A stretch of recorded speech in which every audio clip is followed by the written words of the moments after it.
રૂપાળા રૂપાળા ઘનશ્યામ મહારાજ, પૂજ્ય ગુરુજી, અત્રે પધારેલ સર્વે સંતો, સંચાલક શ્રીઓ, અત્રે પધારેલ સર્વે મહેમાનો અને બાળકોને મારા ભાવથી જય स्वामीनारायण। जय स्वामीनारायण। तो दोस्तों, आप सबको पता है कि ओलंपिक्स में जो दौड़ का आयोजन किया जाता है, उन दौड़ में सबसे लंबी दौड़ का नाम क्या है? किसी को आता हो तो वो अपना हाथ ऊपर कीजिए।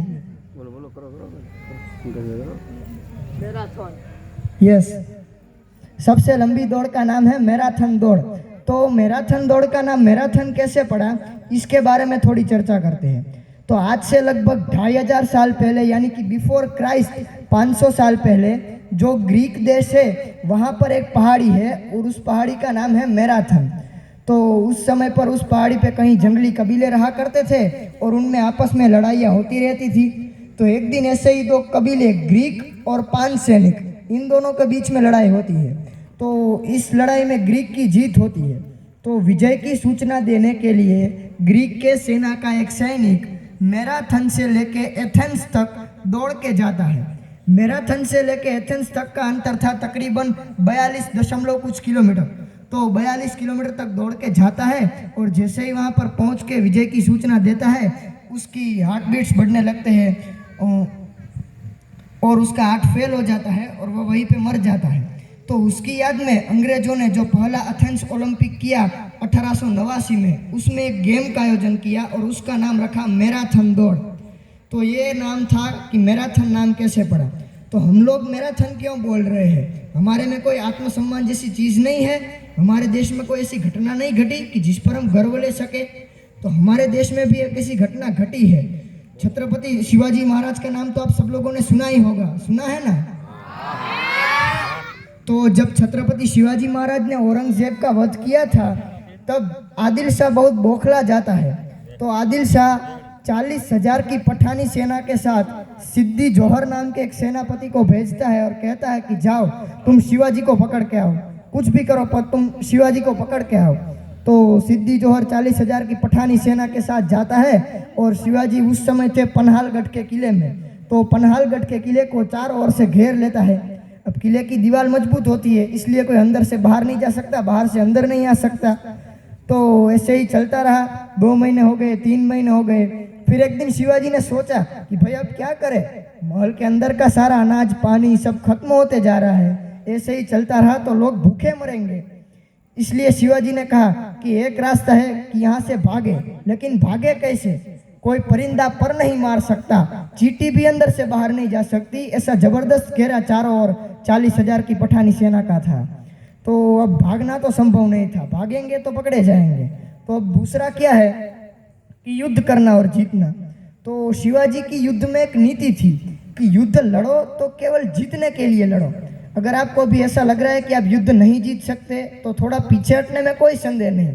अगर आप महाराणा प्रताप का इतिहास जानते हैं तो उनका कहना यह है कि कुछ भी हो जाए पर युद्ध में पीछे हट नहीं करनी है। लेकिन शिवाजी कहते हैं कि अभी हम युद्ध नहीं जीत सकते, तो थोड़ा पीछे हटने में कोई संदेह नहीं है, लेकिन युद्ध लड़ो तो केवल जीतने के लिए। तो अब शिवाजी के पास तो मुश्किल से 1-1.5 हज़ार की सेना थी और सामने 40,000 की विशालकाय सेना खड़ी थी। तो अब युद्ध करके लड़ना संभव नहीं था, युद्ध करेंगे तो भी मारे जाएंगे। तो अब तीसरा रास्ता क्या बचता है कि यहीं महल में ही बैठे रहे और भूखे मरे? तो नहीं, हमको तो भूखे भी नहीं मरना है। तो अब क्या करें? तो शिवाजी जब ये सोच रहे थे, तब शिवाजी का एक जासूस आता है, उसका नाम था महादेव। क्या नाम था? महादेव। तो महादेव आता है और कहता है कि महाराज एक रास्ता है, आप चाहो तो वहाँ से भाग सकते हो, लेकिन वो रास्ता बहुत कीचड़ वाला है, घुटनों घुटनों तक कीचड़ है, अंदर बड़े बड़े नुकीले पत्थर है, कांटे हैं, घना जंगल है, सकड़ा सा रास्ता है, आप चाहो तो वहाँ से भाग सकते हो। तो शिवाजी ने कहा तो फिर भागना है तो वहीं से भागेंगे, क्योंकि यहाँ महल में बैठे रहे और युद्ध करें, दोनों में मृत्यु निश्चित है। अगर भागने में सफल हुए तो फिर आगे जाके स्वराज्य की स्थापना करेंगे। तो फिर यह तय हुआ कि उसी रास्ते से भागना है, लेकिन भागे कैसे? उसके लिए पूरी स्ट्रेटेजी बनानी पड़ती है। कहीं शत्रु देखेगा तो नहीं, अगर शत्रु ने देख लिया तो क्या करे? इसलिए एक योजना बनाई गई कि एक निश्चित की हुई तारीख को महल में से 2 पालकियाँ निकलेगी, एक में असली शिवाजी बैठेगा, एक में नकली शिवाजी बैठेगा। अगर शत्रु देख लेता है तो नकली शिवाजी वाली पालकी को शत्रु की ओर बढ़ा दिया जाएगा। तो अब सवाल ये आता है कि नकली शिवाजी बनने को कौन तैयार होगा। तो आप कल्पना नहीं कर सकते, शिवाजी के दरबार में उस वक्त ऐसे ऐसे लोग बैठे थे कि एक बार कुबेर का खजाना गिना जा सकता है, उसका हिसाब रखा जा सकता है, लेकिन शिवाजी के पास उस समय जो लोग थे उनका कभी हिसाब नहीं रखा जा सकता। ऐसे अनमोल लोग थे वो। तो शिवाजी सिपाही से कहते हैं कि तुम जाओ वो शिवा नाई को बुला के आओ। तो शिवाजी के दरबार में जो सारे दिग्गज लोग बैठे थे वो एकदम खड़े हो गए और कहने लगे, महाराज वो तो बेचारा नाई है। तो शिवाजी ने कहा तो क्या हुआ, तुम उसको बुला के तो आओ। तो दो सिपाही जाते हैं और शिवा नाई को जैसे ही पता चलता है कि महाराज बुला रहे हैं तो वो तो बेचारा कांपने लगता है कि मैंने क्या किया कि महाराज मुझे बुला रहे हैं। तो वो तो कांपता कांपता जाता है और शिवाजी के दरबार में शिवाजी सारा दरबार बर्खास्त कर देते हैं। महल में केवल दो ही लोग थे, शिवाजी और शिवा। शिवाजी शिवा से पूछते हैं, शिवा तुमसे काम है शिवा। तो शिवा नाई कहता है, महाराज आपको मुझसे काम है, मैं तो कभी सोच भी नहीं सकता कि मैं स्वराज के काम आऊँगा। बोलिए महाराज क्या काम है। तो शिवाजी ने कहा, हाँ तुम तो जानते ही हो कि परिस्थितियाँ कैसी है, तो हमने सोचा है कि यहाँ से भागे, लेकिन भागे कैसे, अगर शत्रु ने देख लिया तो क्या करें। इसलिए एक योजना बनाई गई कि महल में से दो पालकियाँ निकलेगी, एक में असली शिवाजी बैठेगा, एक में नकली शिवाजी बैठेगा। अगर शत्रु देख लेता है तो नकली शिवाजी को दुश्मन की ओर बढ़ा दिया जाएगा। तो तुम नकली शिवाजी बनने को तैयार हो। तो ये सुनते ही शिवा नाई तो एकदम खुशी के मारे उछलने लगता है और कहता है, अरे महाराज जिंदगी में नकली क्यों ना हो, लेकिन शिवाजी जरूर बनूंगा मैं, इससे अधिक मेरे जीवन में क्या हो सकता है महाराज। तो शिवाजी ने कहा, अरे तू पहले सुन तो सही, पता है ना अगर सिद्धि जोहर ने देख लिया तो क्या करेगा। तो शिवा नाई कहता है, महाराज क्या करेगा सिद्धि जोहर, तलवार लेके मेरे सीने में भोंक देगा, इतना ही तो करेगा ना, लेकिन मरूंगा तो शिवाजी बन के मरूंगा जिंदगी में। तो फिर शिवाजी अपना टोपा उसके सिर पर डालते हैं, अपने सारे कपड़े उसको पहनाते हैं, अपने गले की माला उसके गले में डालते हैं, अपने कानों के कुंडल उसके कान में डालते हैं। और जैसे ही शिवाजी उससे गले मिलते हैं, शिवाजी की आंख में से आंसू निकलने लगते हैं। और जैसे ही वो आंसू शिवा नाई की पीठ पर पड़ते हैं, वो कहता है कि महाराज आप रो रहे हैं। तो शिवाजी कहते हैं, तेरा मेरा रिश्ता क्या है शिवा, तू क्यों मेरे लिए अपने प्राण देने को तैयार है। अरे हमारा तो आए दिन मृत्यु के साथ लड़ाई झगड़ा रहता है, तू क्यों अपनी जिंदगी जोखिम में डाल रहा है। तेरा तो परिवार है, पत्नी है, बच्चे हैं, मैं अब भी तुझे एक बार कह रहा हूँ तू सोच ले। तो शिवा नाई ने कहा कि महाराज मरने के बाद तो रोने वाले सैकड़ों लोग मिल जाते हैं, लेकिन मेरे जैसे छोटे से आदमी के लिए आप जैसा बड़ा राजा मेरे जीते जी रो रहा है, इससे अधिक मेरे लिए क्या हो सकता है महाराज। मेरा जीवन धन्य हो गया, 7 जन्म तर गए मेरे। महाराज आप चिंता मत करना, ये शिवा नाई आपका नाम बदनाम नहीं करेगा। तो फिर एक निश्चित की हुई तारीख को रात को महल में से 600 सैनिकों के साथ 2 पालकियाँ निकलती है, एक में असली शिवाजी बैठता है, एक में नकली शिवाजी बैठता है। आप कल्पना तो कीजिए, घुटनों घुटनों तक कीचड़ है, अंदर बड़े बड़े नुकीले पत्थर है, कांटे हैं, घना जंगल है, सबके पैर में कांटे लग रहे हैं, आने वाला सारा पानी लाल होते जा रहा है, सबके पैर में से खून निकल रहा है, कोई कुछ नहीं बोल रहा है। क्यों? क्योंकि सबकी एक ही इच्छा थी कि कुछ भी करके शिवाजी को यहाँ से सही सलामत बाहर निकालना है। तो सब लोग चल रहे थे। फिर थोड़ी देर चलने के बाद पीछे से शत्रु ने देख लिया तो एकदम से आवाज आती है कि रुक जाओ। तो शिवाजी की सेना में एक सेनापति थे बाजी प्रभु देश पांडे, वो और भी जोर से बोलते हैं कि और तेज चलो। फिर पीछे से आवाज आती है कि रुक जाओ। फिर बाजी प्रभु देश पांडे बोलते हैं और तेज चलो, रुक जाओ तेज चलो, रुक जाओ तेज चलो। अब तो शिवाजी के सारे सैनिक अपनी जान हथेली में लेकर दौड़ रहे थे। फिर शिवाजी ने पालकियाँ थोड़ी आगे लेकर रुकवाई। शिवाजी पालकी में से बाहर निकले और कहा, शिवा शायद ही हमारी आखिरी भेंट होगी, इसके बाद हम नहीं मिल पाएंगे। मैं तो चाहता हूँ कि हम और बार मिलें, लेकिन अब तुम्हारी परीक्षा है।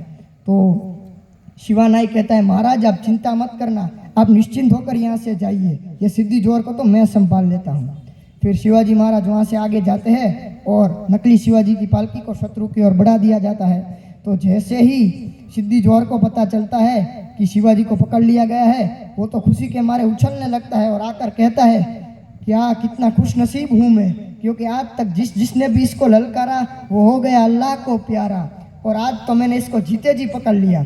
पता नहीं है भला आदिल शाह मुझे किन किन उपाधियों से नवाजेंगे। फिर वह शिवाजी से पूछता है कि क्यों, भागने का इरादा था। तो शिवाजी कहते हैं कोशिश तो की थी। तो बोलते हैं आज मुझे शिवाजी के भाग्य पे बड़ा अफसोस हो रहा है। तो वो कहता है शिवाजी का भाग्य कभी खराब नहीं होता है, अपने भाग्य की चिंता करो तुम। तो वो कहता है ओहो रस्सा जल गया लेकिन ऐठ नहीं गई, जानते हो किसके सामने बैठे हो? तो वो बोला जानता नहीं तो आता काहे को यहाँ पर। फिर थोड़ी देर बातचीत चलती है और जासूस के द्वारा सूचना मिलती है तो ये तो नकली है। तो बोला असली का है? वो तो भाग गया। जैसे ही भाग गया ऐसा पता चलता है, वैसे बिल में से सांप फन निकाल के खड़ा हो जाता है, वैसे सिद्धि जोहर तलवार निकाल के खड़ा हो गया। वो नकली शिवाजी अभी वहीं बैठा था, तो तलवार उसके सीने पर है। वो पूछता है तो तू कौन है? तो बोला शिवाजी। तो भाग गया वो कौन है? तो बोला शिवाजी। अरे फिर तो तू कौन है? तो बोला शिवाजी। अब तक इसकी आवाज़ नॉर्मल थी, इसको मरना था, फिर भी इसकी बीपी नॉर्मल थी और कब से इसका बीपी हाई होते जा रहा था। फिर सिद्धि जोहर कहता है कि जानता है इसका परिणाम क्या होगा? तो बोला मैंने आपको कहा था ना महाराज कि शिवाजी का भाग्य कभी खराब नहीं होता है, अपने भाग्य की चिंता करो तुम। क्या कर सकते हो? तलवार मेरे सीने में भोंक दोगे लेकिन शिवाजी को तुम कभी पकड़ नहीं पाओगे। ये सुनते ही सिद्धि जोहर एकदम गुस्से के मारे लाल हो जाता है और वो तलवार शिवा नाई के सीने में भोंक देता है और शिवा नाई की छाती से लहू का फवारा होता है और वह खंभे के बल धीरे धीरे नीचे गिरता है और कहता है महाराज शिवा नाई का ये आखिरी सलाम स्वीकार करना, शत्रु का वार सहा है तो वह छाती पे सहा है, पीठ नहीं दिखाई उसको। इस तरफ शिवाजी भागे जा रहे थे। अब तो इसे भी पता चल गया कि शिवाजी भाग गए, तो इसने भी अपनी 40,000 की सेना उसके पीछे लगा दी। तो शिवाजी को जाना था पन्हालगढ़ से विशालगढ़, तो पन्हालगढ़ से विशालगढ़ की दूरी थी तकरीबन 42 कुछ किलोमीटर। तो पन्हालगढ़ से 40 किलोमीटर तक दौड़ने के बाद एक पतला सकड़ा सा रास्ता आता है, उस स्थान का नाम है घोरखिंड। तो जैसे ही शिवाजी घोरखिंड पर पहुंचते हैं उन्हें पता चलता है कि शत्रु पीछे 2 किलोमीटर पे आ गया है। तो शिवाजी ने कहा कि अब कैसे भागे, क्योंकि हमें अब भी 2 किलोमीटर चलना है, शत्रु पीछे आ रहा है और वो घोड़े से आ रहा है, अगर भागेंगे तो पकड़े जाएंगे। तो शिवाजी ने बोला कोई बात नहीं, अपन यही लड़ेंगे। तो बाजी प्रभु देशपांडे कहते हैं नहीं महाराज ये संभव नहीं है, अभी आपकी जान बचना ज़्यादा ज़रूरी है। महाराज आप चिंता मत कीजिए, आप केवल 300 सैनिक मुझे देकर जाइए। महाराज ये बाजी प्रभु देशपांडे आपको वचन देता है कि जब तक आप विशालगढ़ जाकर तोप नहीं दागोगे तब तक ये बाजी प्रभु देशपांडे एक भी मुसलमान को यहाँ से आगे नहीं जाने देगा। तो अब तो शिवाजी की भी परीक्षा थी, पहले शिवा नाई को छोड़ के आए, बाजी प्रभु देशपांडे को छोड़ना है। तो शिवाजी 300 सैनिक वहाँ छोड़ देते हैं और बाजी प्रभु कहते हैं कि बाजी प्रभु जैसे ही तोप की आवाज़ सुनाई दे तुम सब कुछ छोड़ के सीधा विशालगढ़ चले आना। तो 300 सैनिक वहाँ पे रखकर शिवाजी विशालगढ़ के लिए रवाना हो जाते हैं और शिवाजी के जाने के 3 मिनट बाद ही शत्रु वहाँ पर आता है और लड़ाई शुरू हो जाती है। आप यकीन कर सकते हैं बाजी प्रभु की सेना ने मुगलों को वहीं पर 7 घंटे तक रोक के रखा, 7 घंटे तक। तो अब सवाल ये आता है कि शिवाजी को 2 किलोमीटर चलने में 7 घंटे का समय क्यों लगा? तो 2 किलोमीटर के रास्ते में सूर्याजीराव सुया और जसवंतराव नाम के 2 मराठा सूबेदार थे जो मुगलों के साथ मिले हुए थे। तो शिवाजी को उनके साथ भी युद्ध करके विशालगढ़ पहुंचना था। इस तरफ तो 7 घंटे तक कैसे रोक के रखा? तो इसलिए भी उन्होंने स्ट्रेटेजी बनाई कि सारे लोग एक साथ नहीं लड़ेंगे, 30-40 लोग ही आगे लड़ेंगे, बाकी के लोग पीछे रहेंगे। अगर कोई जख्मी हो जाता है तो वो एक पीछे आ जाएगा, उसकी जगह पे एक और आ जाएगा, दूसरा जख्मी होता है तो वो पीछे आ जाएगा, उसकी जगह पे एक आ जाएगा। ऐसे ऐसे करके 7 घंटे तक मुगलों को वहीं पर रोक के रखा। बाजी प्रभु देशपांडे भी पूरा खून का गोला बना हुआ था, लाल लाल, दोनों हाथ में तलवार लिए हुए लड़ रहा था। शत्रु भी सोचने लगा कि भाई अब इसको कैसे मारे। फिर एक बार मुगलों की ओर से तोप चलती और वो बाजी प्रभु पे आके गिरती है, तो थोड़ी देर के लिए वह बेहोश हो जाते हैं। जैसे ही उनको होश आता है तो एक सैनिक से पूछते हैं कि आई क्या, तोप की आवाज़ आई क्या? तो सैनिक ऐसे मना कर देता है। तो बाजी प्रभु कहते हैं कि तोपे आदि मरे न बाजी सांगा मृत्युला, कि जब तक तोप की आवाज़ नहीं आती तब तक ये बाजी प्रभु अपने प्राण नहीं छोड़ सकता। तब तक अगर मृत्यु भी आ जाए ना तो उसे भी कह देना कि 2 मिनट कोने में खड़े रहना, हाथ भी मत लगाना मेरे को। फिर बाजी प्रभु दोनों हाथ में तलवार लेकर लड़ना शुरू हो गए। फिर इस तरफ जैसे ही शिवाजी विशालगढ़ पहुंचे तो उसने कहा कि जल्दी से जल्दी बस तुम तोप चलाओ, क्योंकि शिवाजी की अब एक ही इच्छा थी कि बाजी प्रभु देशपांडे से एक बार मिलना है, और बाजी प्रभु देशपांडे की एक ही इच्छा थी कि एक बार तोप की आवाज़ सुननी है। तो जैसे ही तोप की आवाज़ आती है सारे सैनिक अपने शस्त्र छोड़ देते हैं और शत्रुओं के द्वारा उनका कत्ल कर दिया जाता है। तो उन मावलों के खून से पावन हुई, पवित्र हुई उस धरती का नाम तब से पड़ जाता है पावन खिंड। आज भी वो पावन खिंड मौजूद है महाराष्ट्र में। अगर वहाँ आप जाएंगे और पूरे भक्ति भाव से वहाँ का एक भी पत्थर आप कान में लगाएंगे तो आपको हर हर महादेव और जय भवानी जय शिवाजी के नारे सुनाई देंगे। और वहाँ की मिट्टी को आप लाकर अगर पानी में डालोगे और जो रंग आएगा वो उन मावलों के खून का रंग आएगा।